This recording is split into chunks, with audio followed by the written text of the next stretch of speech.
In 2020, we'll be 21 years old. Why not come and join us in London to celebrate?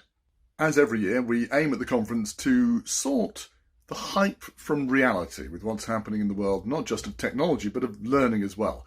Trying to help you keep abreast of trends, work out where the next best step is for you, and how you can improve your professional practice.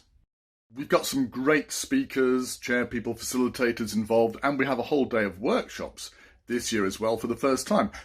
I'm not going to single out any one person from the over 70 people who are involved, nearly 80 in fact.